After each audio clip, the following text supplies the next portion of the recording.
ಕಾಂಗ್ರೆಸ್ ಅಂತಕ್ಕಂಥದ್ದೇ ಒಂದು honey trap company.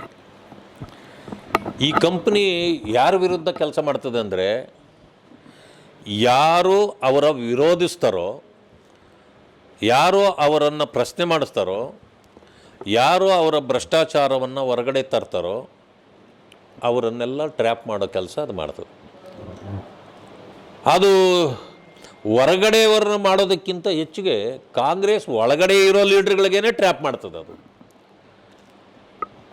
ಬರೀ honey trap ಮಾತ್ರ ಅಲ್ಲ, ಫೋನ್ ಟ್ಯಾಪು ಮಾಡ್ತದೆ. ಈಗ ಅನೇಕರದು ಫೋನ್ ಟ್ಯಾಪ್ ಆಗ್ತಾಯಿದೆ ಅಂತೇಳಿ ಈಗಾಗಲೇ ಅಪಾದನೆಗಳು ಬರ್ತಾಯಿದೆ. ಇವೆಲ್ಲವುಗಳಿಗೂ ಉತ್ತರ ಕೊಡಿ ಅಂತಂದರೆ ಮುಖ್ಯಮಂತ್ರಿಗಳು ಬಾಯಿ ಮುಚ್ಚಿ ಕುಳಿತಿರ್ತಾರೆ. ಯಾಕೆಂದರೆ ನನಗೇನೋ ಅನುಮಾನ ಇದೆ, ಇವ್ರಿಗೇನ ಟ್ರ್ಯಾಪ್ ಗೇಪ್ ಯಾವುದರಲ್ಲ ಆಗಿದಾರೋ ಏನೋ ಗೊತ್ತಿಲ್ಲ ನನಗೆ. ಇವೆಲ್ಲ ಸತ್ಯ ಹೊರಗಡೆ ಬಂದುಬಿಟ್ರೆ ಕಾಂಗ್ರೆಸ್ ಮರ್ಯಾದೆ ಹೋಗುತ್ತೆ, ಸರ್ಕಾರದ ಮರ್ಯಾದೆ ಹೋಗುತ್ತೆ. ಅದರಿಂದ ಅಲ್ಲಿನಲ್ಲೇ ಮುಚ್ಚಾಕಬೇಕು ಅನ್ನೋ ಒಂದು ಉದ್ದೇಶದಲ್ಲಿ ಅವ್ರು ಇದ್ದಂಗೆ ಕಾಣ್ತದೆ. ಆದರೆ ಇದು ಮುಚ್ಚಾಕೋದು ಮಾಡೋದು ಎಷ್ಟು ತಪ್ಪೋ ಅದನ್ನು ಮುಚ್ಚಾಕೋದು ಅದಕ್ಕಿಂತ ದೊಡ್ಡ ತಪ್ಪು. ಒಂದು ಸಮಯ ಅದನ್ನು ಮುಖ್ಯಮಂತ್ರಿಗಳು ಮಾಡಲಿಲ್ಲ ಅಂದರೆ ಭಾಳ ದೊಡ್ಡ ತಪ್ಪಿಗೆ ಅವರು ಕಾರಣರಾಗ್ತಾರೆ. ಆ ಕಾರಣದಿಂದ ನಮ್ಮ ಹೋರಾಟ ಇಡೀ ರಾಜ್ಯದಲ್ಲಿ ನಡೆದಿದೆ, ಅದನ್ನು ನಾವು ಬಿಡೋದಿಲ್ಲ. ಜೊತೆಗೆ ಇವತ್ತು ಯಾರಾದರೂ ಬಿ ಜೆ ಪಿಯವರು ಒಂದೇ ಒಂದು ಮಾತನ್ನು ಏನಾದರೂ ಹೇಳಿಬಿಟ್ರೆ ಸಂವಿಧಾನ ಅಥವಾ ಅಂಬೇಡ್ಕರ್ ಬಗ್ಗೆ, ಇಡೀ ರಸ್ತೆಯಲ್ಲಿ ಕಾಂಗ್ರೆಸ್ನವರು ಬಟ್ಟೆ ಬಿಚ್ಚಿ ಕುಣಿತಿರ್ತಾರೆ. ಆದರೆ ಇವತ್ತು ಅವರೇ ಏನು ಹೇಳಿದ್ದಾರೆ, 4% ರಿಸರ್ವೇಷನ್ನು ಮುಸಲ್ಮಾನರಿಗೆ ನಾವು ಕೊಡಬೇಕು ಅಂತೇಳಿ ತೀರ್ಮಾನ ಮಾಡಿದ್ದೀವಿ ಅಂದರು. ನಾವು ವಿರೋಧ ಮಾಡಿದ್ದೀವಿ. ಮಾಡಿದ ತಕ್ಷಣ ಅದು ಸಂವಿಧಾನದ ಅಡಿಯಲ್ಲಿ ಬರೋದಿಲ್ಲ, ಬಾಬಾ ಸಾಹೇಬ್ ಅಂಬೇಡ್ಕರ್ ಅವರ ಆ ಸಂವಿಧಾನಕ್ಕೆ ಅಪಚಾರ ಆಗುತ್ತೆ ಅಂತ ನಾವು ಹೇಳಿದರೆ, ಸಂವಿಧಾನ ಬದಲಾಯಿಸಿ ಆದರೂ ಅವ್ರಿಗೆ ಕೊಡ್ತೀವಿ ಅಂತೇಳಿ ಅವರೇ ಹೇಳಿಕೆ ಕೊಟ್ಟು ಇವತ್ತು ಯಾರಾದರೂ ಸಾಬೀತು ಮಾಡಿದರೆ ನಾನು ರಾಜಕೀಯ ಸನ್ಯಾಸ ತೊಗೊಳ್ತೀನಿ ಅಂತೇಳಿ ಡಿ ಕೆ ಶಿವಕುಮಾರ್ ಹೇಳ್ತಾರೆ. ಎಂಥ ವಿಪರ್ಯಾಸ ಇದು! ಇಡೀ ರಾಜ್ಯದಲ್ಲಿ ಇವತ್ತು ಅವರ ವಿರುದ್ಧ ಆಕ್ರೋಶ ವ್ಯಕ್ತವಾಗಿದೆ. ಎಲ್ಲರೂ ಕೂಡ ಭಾರತೀಯ ಜನತಾ ಪಕ್ಷದ ಕಾರ್ಯಕರ್ತರು ಮತ್ತು ದಲಿತ ಕೆಲವು ಸಂಘಟನೆಗಳು ಹೋರಾಟ ಮಾಡ್ತೀವಿ. ಆದರೆ ಅನೇಕ ದಲಿತ ಸಂಘಟನೆಯ ಮುಖಂಡರುಗಳು ಇನ್ನೂ ಹೊರಗಡೆ ಬಂದಿಲ್ಲ. ಯಾಕೆ ಅಂತಂದರೆ ಅಂಬೇಡ್ಕರ್ಗಿಂತ ಅವರಿಗೆ ಕಾಂಗ್ರೆಸ್ಸೇ ಮುಖ್ಯ. ಅಂಬೇಡ್ಕರ್ ಅವರು ಏನೋ ಆವತ್ತು ಕಷ್ಟಪಟ್ಟರು, ಒಂದಷ್ಟು ಹೋರಾಟ ಮಾಡಿದರು, ನಮಗೊಂದಷ್ಟು ರಿಸರ್ವೇಷನ್ ಕೊಟ್ಟರು, ಅದು ಮುಗೀತು ಬಿಡ್ರಿ. ಈಗ ಕಾಂಗ್ರೆಸ್ಸೇ ನಮ್ಮನ್ನೆಲ್ಲ ಕಾಪಾಡ್ತಾ ಇರೋದು ಅಂತ ತಿಳ್ಕೊಂಡಿರ್ಬೇಕು ಅವರು. ಇಂಥ ಹೋರಾಟಗಾರರಿಗೆ ಅಂಬೇಡ್ಕರ್ ಅವರೇ ಬುದ್ಧಿ ಹೇಳಬೇಕಷ್ಟೆ. ಮಾನ್ಯ ಬಸವರಾಜ ಪಾಟೀಲ್ ಯತ್ನಾಳ್ರವರು ನಮ್ಮ ಪಕ್ಷದ ಒಂದು ಎತ್ತರದ ನಾಯಕರಾಗಿದ್ದವರು. ಆದರೆ ಇವತ್ತು ಅವರು ಪಕ್ಷದಿಂದ ಉಚ್ಚಾಟನೆಗೊಂಡಿದ್ದಾರೆ.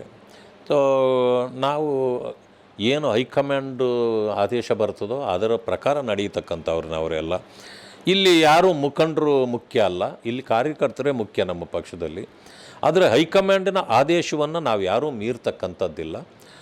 ಇವತ್ತು ಅವರನ್ನು ಉಚ್ಚಾಟನೆ ಮಾಡಿದ ಮೇಲೆ ನಾವು ಅದನ್ನು ಅನಿವಾರ್ಯ ಒಪ್ಪಲೇಬೇಕು. ಆದರೆ ಇದು ಆಗಬಾರ್ದಾಗಿತ್ತು ಅನ್ನೋದು ನನ್ನ ಮಾತು. ಅಂದರೆ ಹೇಗೆ ಅಂದರೆ, ಇದಕ್ಕೆ ಹೈಕಮಾಂಡಿಂದ ಆಗಬಾರ್ದಲ್ಲ. ಮಾನ್ಯ ಯತ್ನಾಳ್ ಸಾಹೇಬ್ರೇ ಇತಿಮಿತಿಯಲ್ಲಿ ಹೋಗಿದ್ದರೆ ಇದೆಲ್ಲ ಸಮಸ್ಯೆ ಬರ್ತಿರಲಿಲ್ಲ. ಅವರು ವಿರೋಧ ಪಕ್ಷಗಳನ್ನು ವಿರೋಧಿಸೋದ್ರ ಬದಲು ನಮ್ಮ ಪಕ್ಷವನ್ನೇ ವಿರೋಧಿಸಿದರು ಅನ್ನೋದು ಅನೇಕ ಕಾರ್ಯಕರ್ತರ ಒಂದು ಮಾತುಗಳು. ಅನೇಕ ಸಾರಿ ನಾನು ಎಲ್ಲರಿಂದ ಇದು ಮಾಡಿದ್ದೇವೆ.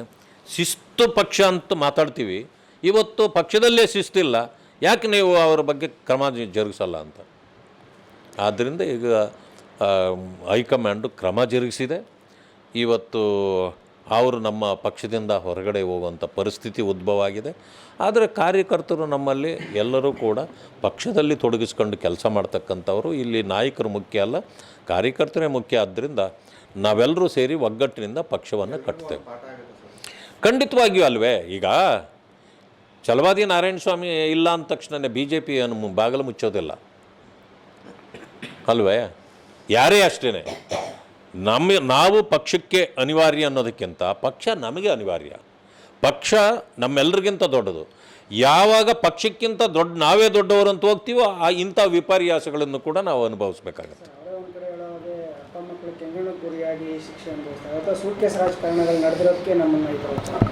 ನೋಡಿ, ಸೂಟ್ ಕೇಸ್ ರಾಜಕಾರಣ ಎಲ್ಲಿ ನಡೀತಾ ಇತ್ತು ಅಂತೇಳಿ ಅವರೇ ಹೇಳಬೇಕು, ನನಗೆ ಗೊತ್ತಿದೆಯಾ? ಅವರು ಹೇಳಿದವ್ರಿಗೆ ಇದು ನಮ್ಮ ಪಕ್ಷದಲ್ಲಿ ಇಂಥದ್ದೆಲ್ಲ ಇಲ್ಲ. ಇದು ಕಾಂಗ್ರೆಸ್ ಪಕ್ಷ ನೋಡಿ ಹೇಳ್ತಿರ್ಬೇಕು ಅವರು. ನಾನಿವತ್ತು ವಿರೋಧ ಪಕ್ಷದ ನಾಯಕ. ನಾನು ಮೊದಲು MLC ಆದೆ, ಯಾರೂ ನನ್ನ ಹತ್ರ ಅರ್ಧ ಕಾಫಿ ಟೀ ಕುಡ್ದಿಲ್ಲ. ವಿರೋಧ ಪಕ್ಷದ ನಾಯಕ ಆದೆ, ಒಂದು ಅರ್ಧ ಕಾಫಿ ಟೀ ಯಾರೂ ಕುಡ್ದಿಲ್ಲ. ನಾನು ಇಷ್ಟೊಂದು ಸ್ವಚ್ಛವಾಗಿದೆ ನನ್ನ ಪಾರ್ಟಿ ಅಂತ ಹೇಳ್ಕೊಳ್ಳಿಕ್ಕೆ ನನಗೆ ಖುಷಿ ಆಗುತ್ತೆ. ಅದರಲ್ಲೇ ಸೂಟ್ ಕೇಸು ಬ್ರೀಫ್ ಕೇಸು ನೀವು ಮಾತಾಡಿದರೆ ಅದು ನಿಮ್ಮ ಸಮಸ್ಯೆ, ನನ್ನ ಸಮಸ್ಯೆ ಅಲ್ಲ. ಈಗ ಈ ಕಾಂಗ್ರೆಸ್ ಇರೋದೇ ಏರಿಸಲಿಕ್ಕೆ, ಯಾವುದನ್ನು ಇಳಿಸೋ ಪರಿಸ್ಥಿತಿಯಲ್ಲಿ ಅವರಿಲ್ಲ. ಅವರು ಇಳಿಯೋ ಪರಿಸ್ಥಿತಿಗೆ ಬಂದವ್ರೆ. ಏರಿಸಿ ಅವ್ರು ಇಳಿಯೋ ಪರಿಸ್ಥಿತಿಗೆ ಬಂದವ್ರೆ. ಪೆಟ್ರೋಲ್ ಏರಿಸಿದ್ರು, ಡೀಸೆಲ್ ಏರಿಸಿದ್ರು, ಸ್ಟ್ಯಾಂಪ್ ಡ್ಯೂಟಿ ಏರಿಸಿದ್ರು, ಹಾಲಿನ ದರ ಆವತ್ತು ಏರಿಸಿದ್ರು. ಇವತ್ತಿಗೆ 3 ಸಾರಿ ಏರಿಸಿದ್ದಾರೆ, 9 ರೂಪಾಯಿ ಆಗಿದೆ. ಬರೀ 4 ರೂಪಾಯಿ ಮಾತ್ರ ಈಗ ಏರಿಸಿದ್ದೀವಿ, ಅದನ್ನು ಇದು ಕೊಡ್ತೀವಿ ಈಗ ರೈತರಿಗೆ ಅಂತ ಹೇಳಿದ್ದೀರಿ. ನಿಮ್ಮ ಸರ್ಕಾರ ಬರಬೇಕಾದ್ರೆ ಗ್ಯಾರಂಟಿಗಳ ಜೊತೆಯಲ್ಲಿ ಘೋಷಣೆ ಮಾಡಿದ್ದೇನೋ ಯಾವುದರ ಬೆಲೆನೂ ನಾವು ಏರಿಸಲ್ಲ ಅಂತ.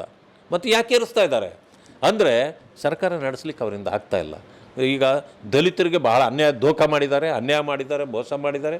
39,000 ಕೋಟಿ ಅವ್ರಿಗಾಗಿ ಇಟ್ಟಿದ್ದ ಮೀಸಲು ಹಣವನ್ನು ತಿಂದಾಕಿದ್ದಾರೆ. ಗ್ಯಾರಂಟಿ ನಿಮಗೆ ಕೊಡ್ತೀವಿ ಅಂದರು, ಗ್ಯಾರಂಟಿ ಕೊಡಲೇ ಇಲ್ಲ. ದಲಿತರ ಹಣ ದಲಿತರಿಗೆ ಕೊಟ್ಟರೆ ಗ್ಯಾರಂಟಿ ಅಲ್ಲ. ಎಲ್ಲರಿಗೂ ಗ್ಯಾರಂಟಿ ಹಣ ಕೊಡ್ತೀವಿ, ಅವ್ರಿಗೆ ಯಾಕೆ ವಂಚನೆ ಮಾಡಿದರೆ ಕೊಡ್ತೀರಾ? ವಂಚಕರ ಸಂತೆ ಇದು. ಕಾಂಗ್ರೆಸ್ ಅಂದ್ರೇ ವಂಚಕರ ಸಂತೆ ಇದ್ದಂಗಿದು. ಈ ಸಂತೆ ವ್ಯಾಪಾರ ನಡೀತಾ ಇದೆ ಅಷ್ಟೇ. ಆಸೆ ತೋರಿಸಿ ಕಿತ್ಕೊಳ್ಳೋದು, ಸುಮ್ಮನೆ ಕಿತ್ಕೊಳ್ಳೋದಲ್ಲ, ಕದಿಯೋದು. ಅಲ್ಲಿ ಆ ಕಡೆ ತೋರಿಸ್ಬಿಟ್ಟು ಈ ಕಡೆ ಕದ್ಕೊಂಡು ಓಡಾಕ್ತಾರ, ನೋಡಿರ್ಬೇಕು ನೀವು ರಸ್ತೆಗಳಲ್ಲಿ. ಅದು ಇದು ಆ ವ್ಯಾಖ್ಯಾನಗಳಿಗೂ ನನಗೂ ಏನು ಸಂಬಂಧ ಇಲ್ಲ. ಅವ್ರು ಯಾವುದಕ್ಕೆ ಭೇಟಿಯಾಗಿದ್ದಾರೋ ಏನು ಅನ್ನೋದು ನನಗೂ ಗೊತ್ತಿಲ್ಲ. ಅಲ್ಲ, ಕುರ್ಚಿಗೂ ಈಗ ಕಾಂಗ್ರೆಸ್ ಕುರ್ಚಿಗೂ ಕುಮಾರಸ್ವಾಮಿ ಅವ್ರಿಗೇನು ಸಂಬಂಧ? ಹೋಗಲಿ, ಅಲ್ಲಿ ಕುರ್ಚಿ ಉರುಳು ಬೀಳ್ತಾ ಇದೆ ಅಂದರೆ ಕುಮಾರಸ್ವಾಮಿ ಅವ್ರು ಹೋಗಿ ಅದನ್ನೇನು ಕುರ್ಚಿನ ಹಿಡಿದು ಕೊಡೋಕ್ಕಾಗ್ತದ?